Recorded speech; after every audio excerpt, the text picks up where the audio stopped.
Hola amigos de Metraje Encontrado, gracias por estar aquí nuevamente. El día de hoy vamos a hablar de una película que se estrenó el pasado 16 de enero del presente año de 2026. Ya es 2026, hemos logrado sobrevivir otro año. Y bueno, este es el primer video del canal. El año pasado solo publiqué uno, entonces espero ser más constante este año. Y vamos a hablar de la película que ahorita está como en boca de muchos, ya que es la cuarta entrega de la saga de Exterminio. Esta nueva película se llama 28 años después, El Templo de Huesos. Esta película fue grabada consecutivamente después de que grabaron la primera, y a diferencia de la anterior, que fue dirigida por Danny Boyle, esta está dirigida por Nia Da Costa, a quien algunos recordarán o no por su trabajo en una película de Marvel que se llama The Marvels. Y bueno, para el guión regresa Alex Garland, a quien ha estado muy activo en los últimos años en el cine como guionista o como director en películas como Civil War, Warfare. También hizo ya películas para Netflix como Annihilation. Y bueno, regresa para el guión de esta cuarta entrega de Exterminio, o la saga de 28, ¿no? 28 días, 28 semanas, 28 años, nos saltamos los meses. Y en el reparto tenemos a Alfie Williams de regreso como el pequeño Spike, el protagonista de la película anterior. Tenemos a Ralph Fiennes como el Dr. Ian Kelson. Y también tenemos de regreso a Chi Lewis Parry, espero no pronunciar mal su nombre, este infectado que se encuentra asediando las inmediaciones o el territorio que está encerrado por la cuarentena. Y tenemos ya por fin una presentación más formal del personaje de Jack O'Connell, este curioso personaje que salió al final de la última película, que hizo como todo un tema, ¿no? De si desencajaba un poco del tono de la película por su presentación tan al estilo Power Rangers o Tortugas Ninja, que fue algo muy extraño, pero en lo personal a mí me gustó mucho que rompieran como con el ritmo, ¿no? Y bueno, vamos a ahondar sobre su personaje en unos minutitos más, pero primero vamos a hablar de qué va la historia, de qué nos cuenta esta nueva película. Seguimos la historia de Spike, quien intenta sobrevivir en el mundo exterior siendo adoptado por un culto, una secta denominada por su líder como satanista. El líder es este personaje interpretado por Jack O'Connell, quien se nos revela que es el niño de la película anterior, el que sale en la secuencia inicial donde los infectados intentan entrar a la iglesia y su papá, el cura de la iglesia, lo oculta bajo el piso, lo cual aparentemente le trajo algunas secuelas psicológicas, ya que él se denomina ahora como Sir Jimmy Crystal. Y bueno, por segundo año consecutivo, Jack O'Connell nos ofrece un villano grande y muy bien actuado.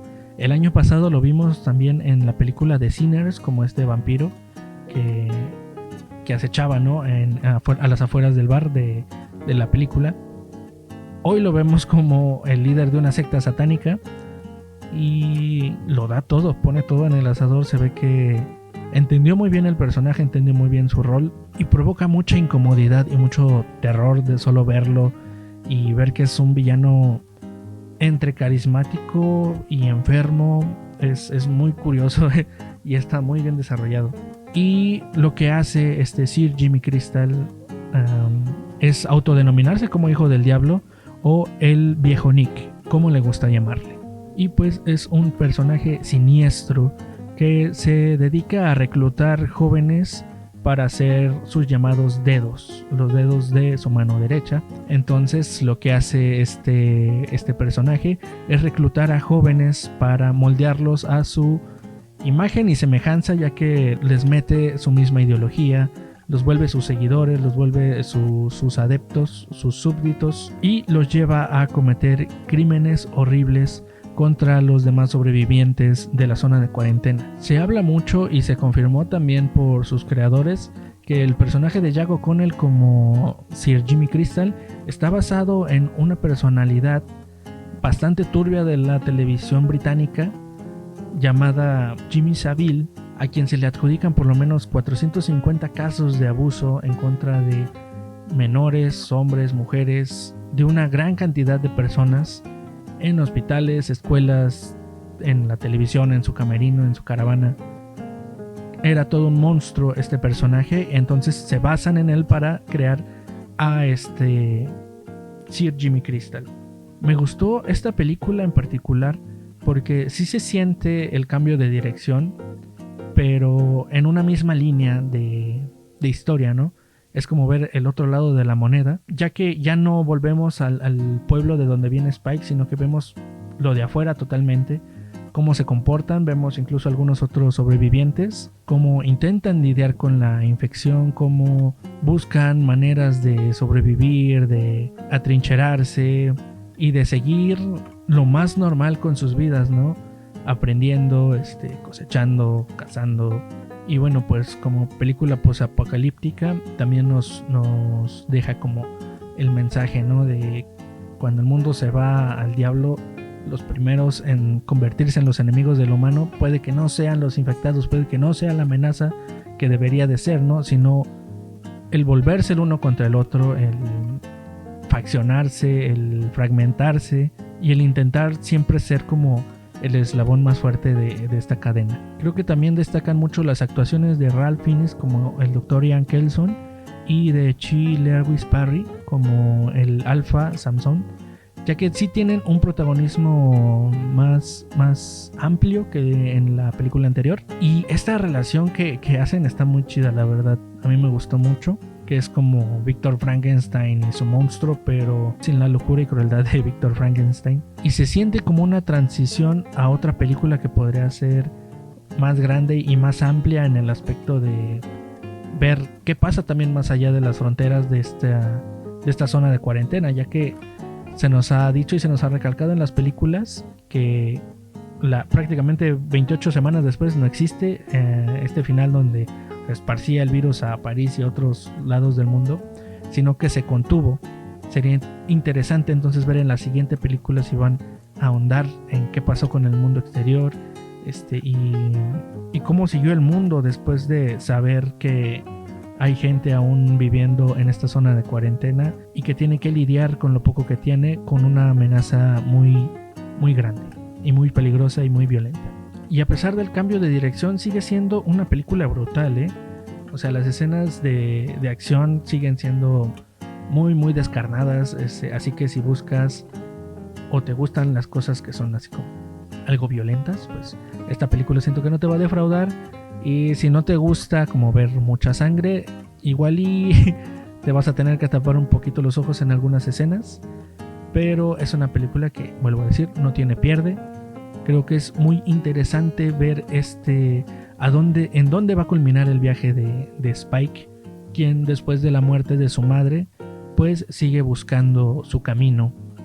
Y pues esperemos también en una siguiente entrega ver qué pasó con la bebé que encontraron en el vagón del tren, que nacía de una infectada, pero que aparentemente la bebé nació bien.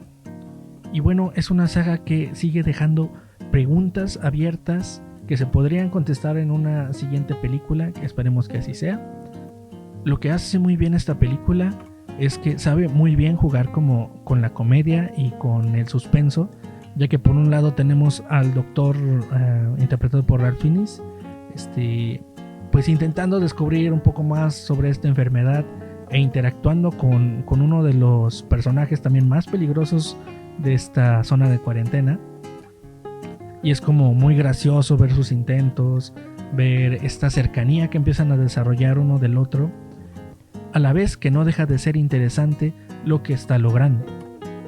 A la vez que se nos muestra la historia de Spike y su intento por sobrevivir dentro de un culto donde lo más normal es destripar y destazar gente a diestra y siniestra, manipulados por este personaje que no es malo solo por ser malo, sino que se nos explica un poco por qué es así, por qué terminó de la manera en la que está. Ojo, se nos explica, más no lo justifica. y es lo interesante que se nos muestra que él a final de cuentas es un producto de su entorno, al igual que los otros sobrevivientes, pero pues no todos son fascistas, no todos son parte de una comunidad. Hay algunos, lo interesante es ver que hay algunos que se adaptaron a este mundo, pero de una manera muy distinta, de una manera más siniestra, pero a fin de cuentas con el mismo objetivo de intentar sobrevivir. Y bueno, esta película tuvo un presupuesto de $60 millones y al día de hoy ha tenido una recaudación de 30 millones y medio más o menos de dólares. Entonces creo que le está yendo un poco mal en taquilla, a pesar de ser una muy buena película. Esperemos que logre retomar un poco y recuperar un poco más esta recaudación, ya que honestamente vale mucho la pena verla en cine. Es una buena historia de horror, una buena historia posapocalíptica. Las actuaciones no tienen desperdicio. Esa última secuencia que hizo Ralph Fiennes, 10 de 10. Pero bueno, esperemos que logre recuperar un poco de lo invertido para que podamos ver una tercera entrega de esta nueva trilogía y una quinta película de esta saga. Y bueno, hasta aquí el video de hoy. Cuéntenme si a ustedes les gustó 28 años después El Templo de Huesos. Si no les gustó, estaría interesante que nos dijeran por qué. Si les gustó también, déjenmelo aquí abajo en los comentarios. Y bueno, nos vemos en el próximo video para hablar de más cine.